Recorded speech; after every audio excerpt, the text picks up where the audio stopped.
One of my favorite moments over the last couple years was you went on tour with Dr. Jordan Peterson. Yeah. And I loved all of those shows. And you talked about that being life-changing as well.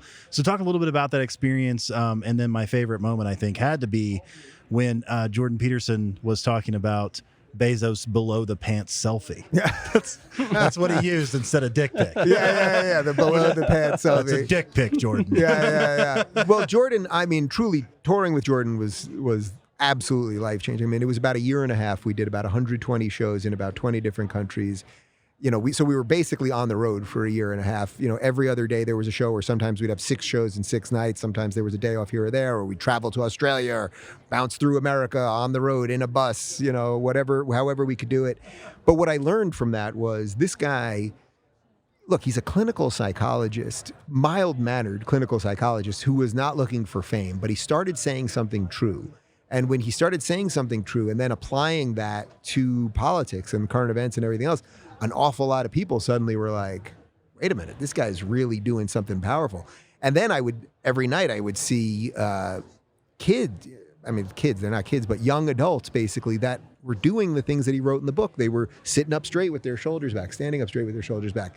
They were taking life seriously. They were cleaning their room. They were trying to be the top lobster, all the Peterson cliches I can give you. But they were doing it and it was working. And then I was meeting people and it was there. This guy, I was on drugs. Now I'm off drugs. I mended this relationship with my parents. I got a better job. And it was like every night, it was like I would meet hundreds of these people because we do meet and greets. And after you do that for so many times, if you don't realize there's something good here and something transcendent. And then what I realized was, well, like all of us, I still had things in my life that I wanted to sort through and work out and relationships I wanted to mend and everything else. And I started incorporating some of that in my life. I thought if I'm on tour with this guy and I'm not doing this stuff, then something's wrong with me. It's not the message, it's me. So I'm a better person for having done it. That's the best thing I can say about anyone, I think. I love that. And wouldn't you say that is really the main message and the reason why everyone resonated so much with that was because we really are in a difference between victimhood and personal responsibility. And I know I get that people are turned off by the Republican pick yourself up by the bootstraps type of thing because there are things in life that are out of your control. But the taking personal responsibility and saying like, okay, this is my fault. Or not only is it just my fault, but there's something I can do about it rather than relying on someone else and being the victim. Yeah. Isn't that the great paradox, I guess, in our country, the two different modes of thinking? Yeah. Well, that's the dichotomy. That's the split. That's the fork in the road on this thing, that we have basically the left, which is just saying the government is going to do everything for you. It's going to tell you how much you can earn and when you can earn and when you can open your business and when you can go out of your house and you know, the endless cascade of things that they're basically saying we are going to do. And if we don't let you go to work, we'll give you money. Of course, it's your money in the first place, like all of the nonsense. And then there's this other side that, albeit imperfectly, is basically saying freedom is messy. We can't solve all of your problems. But look, if you can't figure out in the last year and a half between lockdowns and the economic stuff and watching rates of alcoholism explode and depression and everything else, if you can't figure out what time it is right now, then you really got to think about some stuff. You know what I mean? Like